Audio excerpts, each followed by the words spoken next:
अभी पेपर में एक बात आई थी गैंगस्टरों की, उसमें स्पष्ट आया था कि जिन गैंगस्टरों को बचपन में उनके माता पिता का प्यार नहीं मिला, दुलार नहीं मिला, वो बच्चे बड़े होकर के शैतान बने और गैंगस्टर बने हैं। उनके सारे इतिहास बताए गए। आज हमारे घर में भी यही हो रहा है। 2 साल के बच्चों को हम स्कूलों में पढ़ने के लिए भेज देते हैं। उन बच्चों को न तो प्यार मिलता न दुलार मिलता है, और वो बच्चे धीरे धीरे धीरे धीरे बड़े होते हैं तो उनके मन में विकृतियां घर कर जाती हैं और वो शैतान बन जाते हैं। जन्म से कोई शैतान नहीं होता, जन्म से कोई शैतान नहीं होता, और जन्म से कोई संत नहीं होता। संत और शैतान तो अपने संस्कारों पर बना जा सकता है। माता पिता को ये चाहिए कि वो अपने संतानों को उच्च क्वालिटी के संस्कार दें। एक बात अच्छी तरह समझ लेना कि जन्म तो जानवर भी अपने बेटे बेटियों को देते हैं। जन्म देने मात्र से अपना काम पूर्ण नहीं होता। अपने पुत्रों का भरण पालन पोषण तो जानवर भी करते हैं। अगर इंसान भी वही काम करेगा तो उससे कौन सी बड़ी बात हो गई। आप इंसान हैं, इंसानियतता से जिए और इंसानों को पैदा कीजिए, इंसानियतता के संस्कार उनको दीजिए। जानवर की बात आई है तो मुझे एक बात याद आ गई। जानवर से एक बात मुझे याद आई, मैं आपको सुनाता हूं। घर में पति पत्नी थे, लव मैरिज किया था दोनों ने। 2-3 साल तक तो ठीक चला, क्योंकि 2-3 साल तक तो आकर्षण होता ही है, पर धीरे धीरे धीरे जब वास्तविकता का ख्याल आता है तो आकर्षण समाप्त हो जाता है और संघर्ष चालू हो जाता है, विवाद चालू हो जाता है। छोटे मोटे रोज के झगड़े होने लगे। 2-3 साल में झगड़ों ने बहुत बड़ा रूप ले लिया। अब आए दिन बड़े झगड़े होने लगे, और एक दिन तो यूं कहो कि महाभारत मच गई। इतनी बड़ी महाभारत मची कि ना पूछो बात। पत्नी अपने गुस्से में आपा खो बैठी, तो उसने आपा खो दिया। अनाप शनाप बोलने लगी। बोलने क्या लगी? चिल्लाने लगी। चिल्लाने क्या लगी? बकवास करने लगी। उसकी आंखें लाल लाल हो गई, उसके होंठ फफड़ने लगे, चेहरा लाल धूम हो गया। मगर पति समझदार, उसने सोचा कि अगर ये चिल्ला रही है, मैं भी इसके सामने चिल्लाऊंगा तो तमाशा बढ़ जाएगा, आजू बाजू के लोग तमाशा देखेंगे। स्कूल में एक प्रश्न हुआ था कि रेडियो और टीवी में फर्क क्या? रेडियो और टीवी में फर्क क्या भैया?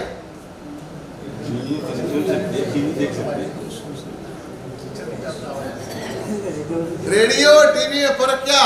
टीचर ने जब प्रश्न पूछा तो हमारे पिंटू ने जवाब दिया कि सर, कमरे के अंदर मेरे मम्मी पापा लड़ते हैं तो रेडियो, और लड़ते लड़ते कमरे से बाहर आ जाए तो। तुम्हारे घर में रेडियो है कि टीवी है? तुम सबके बीच में लड़ते हो कि एकांत में लड़ते हो? यहाँ पर ये पत्नी आपे से बाहर हो गई, अनाप शनाप बोलने लगी। कहते हैं कि क्रोध का प्रारंभ पागलपन से प्रारंभ होता है। क्रोध का प्रारंभ मूर्खता से पैदा होता है, मगर जब पश्चाताप होता है तो वो क्रोध धीरे धीरे, या पत्नी के दिमाग में भूत सवार हो गया था, एक तरह से पागलपन सवार हो गया था। उसने अपने पति को अनशन बोलना चालू करा, साला गधा है गधा, साला गधा है गधा। एक शब्द मुंह में से नहीं बोल रहा है। देखो आप तकलीफ क्या है घर में, नहीं बोलो तो कहती है कि एक शब्द नहीं बोल रहा, और बोलो तो कहती है कि देखो कितना बोल रहा है। कहा कि तू तो गधा है गधा, तेरे जैसा जानवर तो मैंने दुनिया में कहीं देखा नहीं। अब आप सोचो कि इतनी बात बन जाए तो कितना बड़ा बवंडर हो सकता है। मगर समझदार लोग बवंडर होने नहीं देते। वो समझते हैं कि इसको गुस्सा आ रहा तो मुझे शांत रहना चाहिए।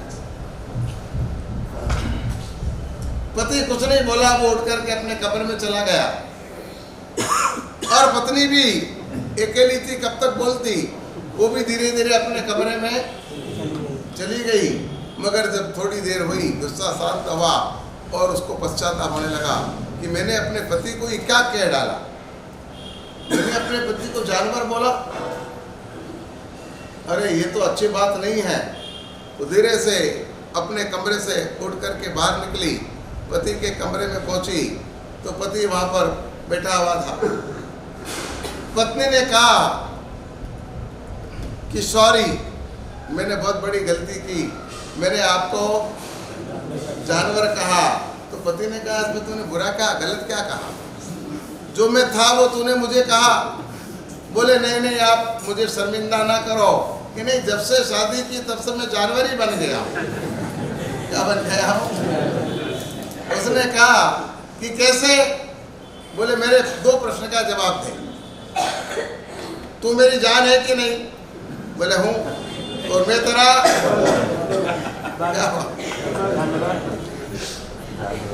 क्या बात भैया? अरे मैं जानवर ही हूँ, और जब मैं जानवर हूँ और तूने मुझे जानवर कहा तो इसमें बुरा क्या कहा, गलत क्या कहा, जो था वो तूने। चलो ये तो हास्य की बात, हम हमारी मूल बात पर आगे बढ़ते हैं कि माता पिता के उपकार बहुत होते हैं, मगर जो माता पिता समझकर अपने बच्चों को संस्कारी बनाते हैं, वो माता पिता को कभी भी आंसू गिराने की आवश्यकता नहीं महसूस होती है। ऐसा कहा जाता है कि जिनका दाम्पत्य जीवन अच्छा, उनकी संतानें अच्छी, जिनका दाम्पत्य जीवन खराब, उनकी संतानें भी खराब। जिनका दाम्पत्य जीवन अच्छा, उनकी संतानें भी, और जिनका दाम्पत्य जीवन खराब, उनकी संतानें भी खराब होती है। क्योंकि वो फिर उनका दाम्पत्य जीवन स्वयं का अच्छा नहीं है, तो वो माता पिता अपने बच्चों को संस्कारी कैसे बनाएंगे, अपने बच्चों को क्या संस्कार देंगे, अपने बच्चों को क्या शिक्षण देंगे। कहते हैं कि माता शत्रु पिता बैरी, ये न बालो न पाटी। वो माता शत्रु है और वो पिता बैरी है जो अपने बच्चों को संस्कारमय शिक्षण नहीं देता। वो कभी नहीं सौंपते, सभा के बीच वो कभी नहीं सौंपते हैं।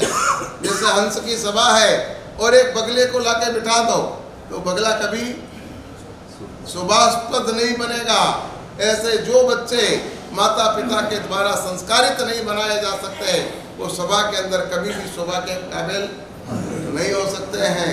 तो इसमें दोष माता पिता का ही होता है कि माता पिता अपने बच्चों को संस्कारी नहीं बनाते।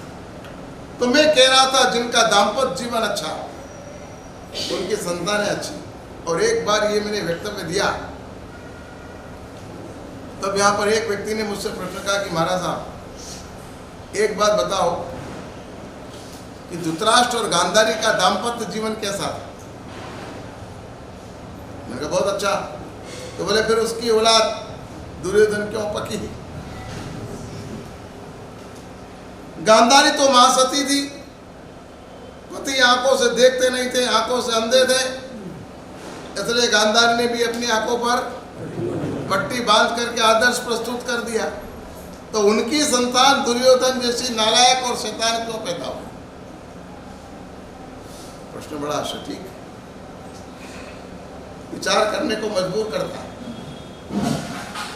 मगर इस बात का खुलासा महाभारत के एंड में हुआ है, जब सारे कौरव और पांडव मारे गए। जब सारे कौरव मारे गए, उनके शत विक्षत शरीर कुरुक्षेत्र के मैदान में चारों तरफ बिखरे हुए पड़े थे। उनका अंतिम संस्कार करना था। उस समय कृष्ण और युधिष्ठिर हस्तिनापुर पहुंचे धृतराष्ट्र और गांधारी से कहा कि अब आपकी आज्ञा हो तो आपके इन सारे बेटों को और आपकी सेना के मरे हुए इन सारे लोगों का अंतिम संस्कार कर दें। तब यहाँ पर माता गांधारी ने कहा कि मुझे मेरे बेटे दुर्योधन का एक बार मुंह देखना, मेरे बेटों का मुझे एक बार मुख दर्शन करना। तब यहाँ पर श्री कृष्ण गांधारी को लेकर के सीधे पहुंचे कुरुक्षेत्र में। माता गांधारी ने अपनी आंखों से पट्टियां खोली और खोल करके अपने पुत्रों के शत विक्षत शरीर को देखे। देख करके माता गांधारी का खून खोल उठा। मैं बार बार कहता हूं कि माता की ममता अखंडित होती है। माता कभी भी अपने पुत्रों को खंडित नहीं देख सकती। गांधारी को भी बड़ा गुस्सा आया और क्रोध में आग बबूली हुई। गांधारी ने कृष्ण से कहा, कृष्ण, सारे कारस्थान का प्रणेता तू है, तूने ही मेरे सारे पुत्रों को मरवाया। तू चाहता तो मेरे सारे पुत्र बच जाते। अब तू तैयार हो जा, मैं तुझे श्राप दे रही। तब श्री कृष्ण ने कहा कि मां सती माता गांधारी, आप सारे दोष का टोकला मेरे माथे पर डाल रहे हो, मगर आपने कभी ये सोचा कि आपके पुत्र शैतान क्यों बने?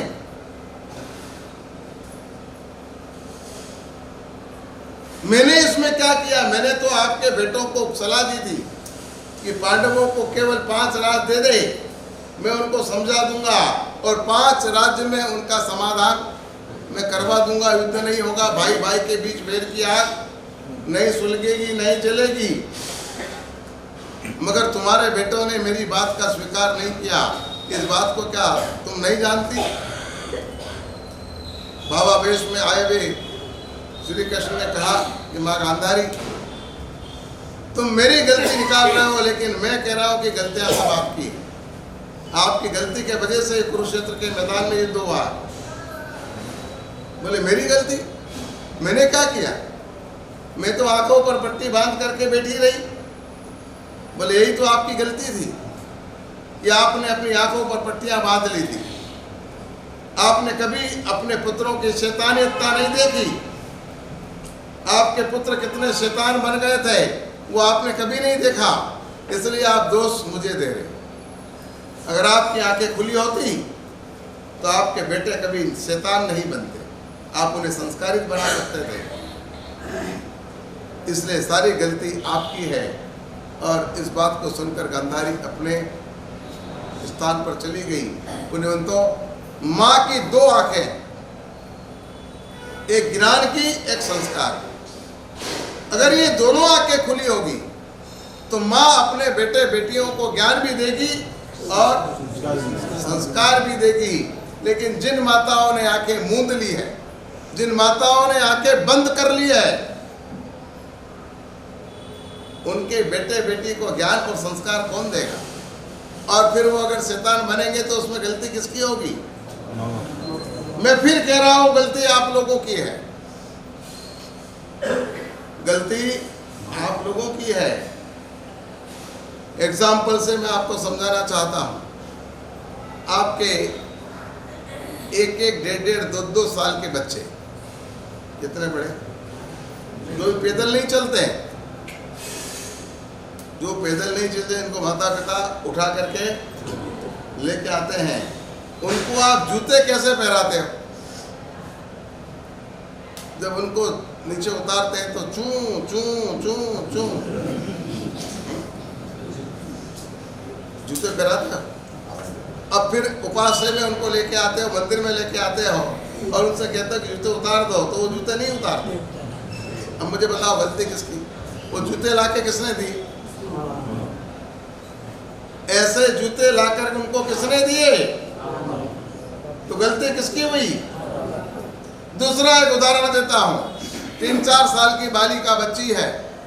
उस बच्ची ने कभी ये कहा कि मुझे आस्तीन बिना की फ्रॉक पहनाओ। उनको लाके किसने दी? उनको शार्ट कपड़े किसने लाकर दिए? क्यों? क्योंकि उन माताओं को सिविलाइज्ड कहलाना, मॉडर्न कहलाना है। अगर वो जैसे सिंपल कपड़े पहनाएं तो लोग कहेंगे कि ये लोग तो सब पिछड़े, उनको पिछड़े लोगों में खपना नहीं है, और इसलिए वो अर्धनग्न कपड़े उन बच्चों को पहनाते हैं। जब छोटे छोटे बच्चे होते हैं तब तो ये बात ज़्यादा कोई गौर नहीं करता, मगर जब बच्चे 17-18 साल के हो जाते हैं और फिर वो अर्धनग्न कपड़े पहनते हैं तो माता पिता के मुख भी शर्म से झुक जाते हैं। फिर उनको तो मना बोलो, वो मानते नहीं, क्योंकि बचपन से कपड़े उन्होंने कैसे पहने, बचपन से उन्होंने शार्ट कपड़े पहने हैं, तो वो फिर कैसे मानेंगे तुम्हारी बात। आज तुम्हारे घर में वेशभूषा की बात ने तो दिवाला निकाल दिया। हमारे यहाँ पर मानवता के 35 गुण हैं, उसके अंदर एक उद्भट वेश का नाम का गुण है। कौन सा गुण? उद्भट वेश, यानी कि ऐसा वेश कि जो लोगों की भावनाओं को भड़काए। ऐसा वेश मानव जीवन में कभी पहनना नहीं चाहिए। वो उद्भट वेश की बात आती है। आज हमने उस उद्भट वेश में कुछ बाकी रखा है। कौन कौन सी ड्रेसें पहनते हैं आप? कोई पंजाबी पहन रहा है, कोई जीन्स पहन के घूम रहा है, कोई टॉप मिड्डियाँ पहन के घूम रहा है, तो कोई देखो तो आगे से कटा, पीछे से कटा, साइड से कटा।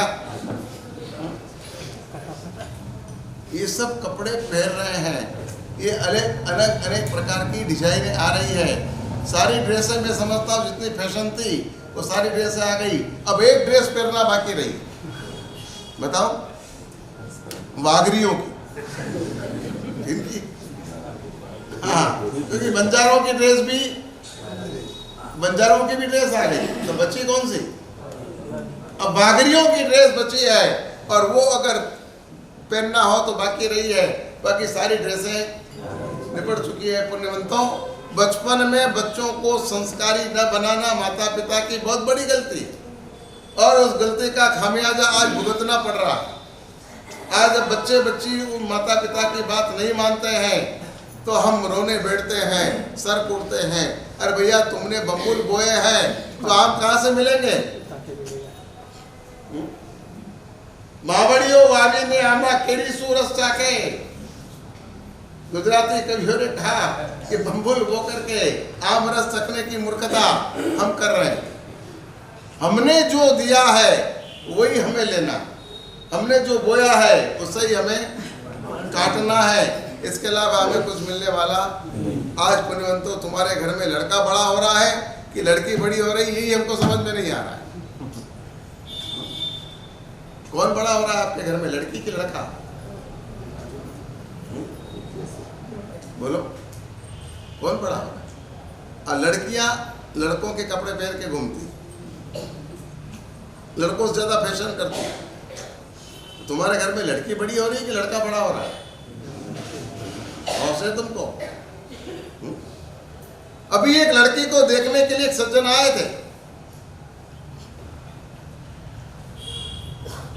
उन्होंने लड़की के बाप से पूछा कि आपकी लड़की की क्या क्या योग्यता है।